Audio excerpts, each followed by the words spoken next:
Assalamualaikum warahmatullahi wabarakatuh. Perkenalkan, nama saya Aulia Putri Akbari, mahasiswa semester 3, kelas A dari jurusan Manajemen Pendidikan Islam. Dalam video kali ini, saya akan menjelaskan terkait materi penerimaan peserta didik baru sebagai ujian tengah semester mata kuliah Manajemen Peserta Didik yang diampu oleh Ibu Nurmalasari, Magister Pendidikan. Pendidikan merupakan kebutuhan setiap individu dan selalu berubah mengikuti perkembangan zaman, ilmu pengetahuan teknologi, dan budaya masyarakat. Pendidikan dirasa sangat penting karena pendidikan merupakan kebutuhan dalam meningkatkan kualitas sumber daya manusia setiap individu. Kualitas pendidikan akan menjadi dasar utama dalam menambah wawasan dan ilmu pengetahuan yang akan membentuk karakter penerus bangsa. Menurut Undang-Undang Nomor 20 Tahun 2003, sistem pendidikan nasional harus mampu menjamin pemerataan kesempatan pendidikan, peningkatan mutu, serta relevansi dan efisiensi manajemen pendidikan untuk menghadapi tantangan sesuai dengan tuntutan perubahan kehidupan lokal, nasional, dan global, sehingga perlu dilakukan pembaruan pendidikan secara terencana, terarah, dan berkesinambungan. Pada pasal 11 Undang-Undang Nomor 20 Tahun 2003 juga mengamanatkan bahwa pemerintah dan pemerintah daerah wajib memberikan layanan dan kemudahan serta menjamin terselenggaranya pendidikan yang bermutu bagi setiap warga negara tanpa diskriminasi. Penerimaan peserta didik merupakan proses pendataan dan pelayanan kepada peserta didik yang baru masuk sekolah, setelah mereka memenuhi persyaratan yang telah ditetapkan sekolah menjelang tahun ajaran baru. Penerimaan peserta didik baru merupakan proses pencarian, menentukan, dan menarik pelamar yang mampu untuk menjadi peserta didik di lembaga pendidikan atau sekolah yang bersangkutan.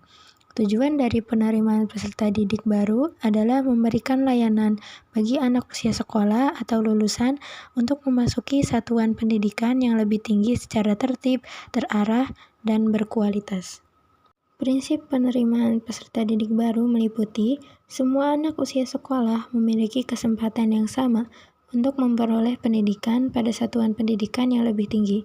Tidak ada penolakan penerimaan peserta didik baru bagi yang memenuhi syarat, kecuali jika daya tampung di sekolah yang bersangkutan tidak mencukupi dan ketentuan waktu proses penerimaan peserta didik baru telah berakhir. Kemudian, sejak awal pendaftaran calon peserta didik dapat menentukan pilihannya ke sekolah negeri ataupun ke sekolah swasta. Asas penerimaan peserta didik baru diantaranya yaitu objektif, transparan, akuntabel, tidak diskriminatif, dan juga kompetitif. Kebijakan penerimaan peserta didik baru atau PPDB adalah serangkaian aturan dan prosedur yang ditetapkan oleh pemerintah melalui Kementerian Pendidikan dan Dinas Pendidikan Daerah untuk mengatur proses penerimaan siswa baru di sekolah-sekolah negeri.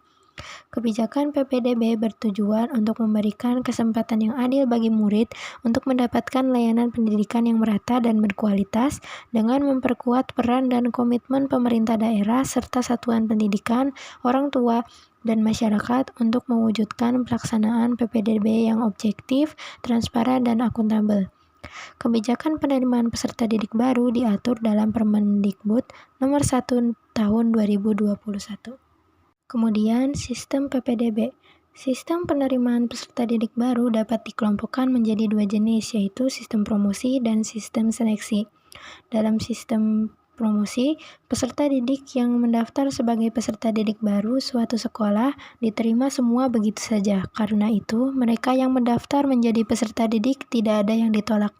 Sistem ini biasanya berlaku pada sekolah-sekolah yang minat pendaftarannya kurang atau daya tampung yang ada cukup banyak namun pendaftarnya masih belum mencapai target daya tampung. Sedangkan untuk sistem seleksi adalah proses penerimaan peserta didik baru yang dilakukan berdasarkan kriteria-kriteria seleksi tertentu.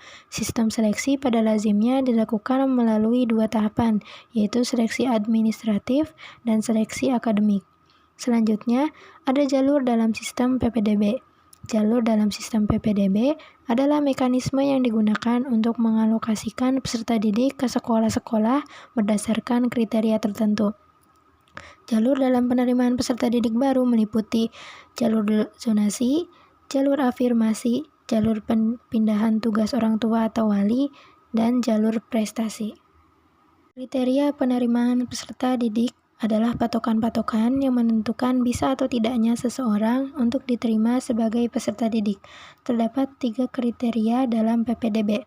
Yang pertama, kriteria acuan patokan, yaitu suatu penerimaan peserta didik yang didasarkan atas patokan-patokan yang telah ditentukan sebelumnya.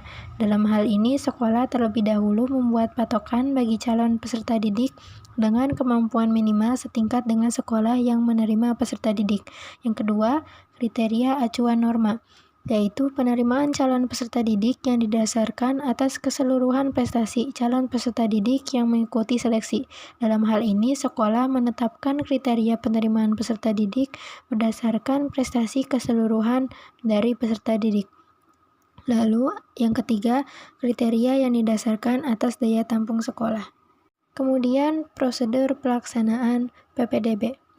Prosedur dan kebijakan PPDB sendiri antar sekolah satu dengan yang lainnya bisa berbeda-beda, disesuaikan dengan kondisi satuan pendidikan tersebut. Tujuan dari prosedur PPDB ini adalah untuk memperlancar proses PPDB sesuai dengan kebutuhan sekolah. Prosedur penerimaan peserta didik baru dapat dipaparkan sebagai berikut. Yang pertama, pembentukan panitia. Yang kedua, rapat penerimaan peserta didik. Yang ketiga, pembuatan, pengiriman, atau pemasangan pengumuman. Yang keempat, pendaftaran calon peserta didik. Yang kelima, seleksi peserta didik baru. Yang keenam, menentukan peserta didik baru yang diterima. Dan yang ketujuh dan terakhir yaitu pendaftaran ulang.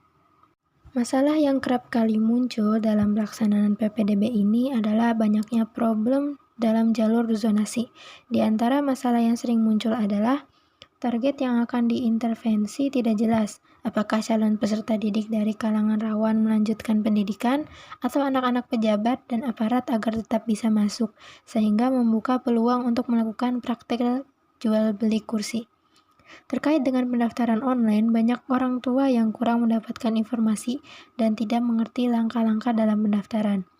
Untuk mengatasi problematika yang muncul, pemerintah perlu membuat solusi strategis, bisa dengan pengawasan yang ketat, mengadakan proses verifikasi agar data lebih akurat dan tidak disalahgunakan, sosialisasi penggunaan teknologi yang tentunya lebih efektif dan efisien, serta mengadakan evaluasi terhadap program-program yang dijalankan. Kesimpulan dari materi kita kali ini adalah bahwa PPDB memiliki aturan-aturan yang jelas sendiri dan tercantum dalam undang-undang. Pelaksanaan PPDB harus dirancang dan direncanakan dengan baik agar bisa terlaksana dengan lancar. Tentunya pelaksanaan tersebut mengikuti aturan-aturan yang sudah ditetapkan oleh pemerintah. Terkait dengan problematika yang muncul itu, dapat menjadi bahan evaluasi bagi berbagai pihak untuk terlaksananya proses PPDB yang lebih baik lagi selanjutnya. Sekian video penjelasan materi penerimaan peserta didik baru. Semoga bermanfaat. Wassalamualaikum warahmatullahi wabarakatuh.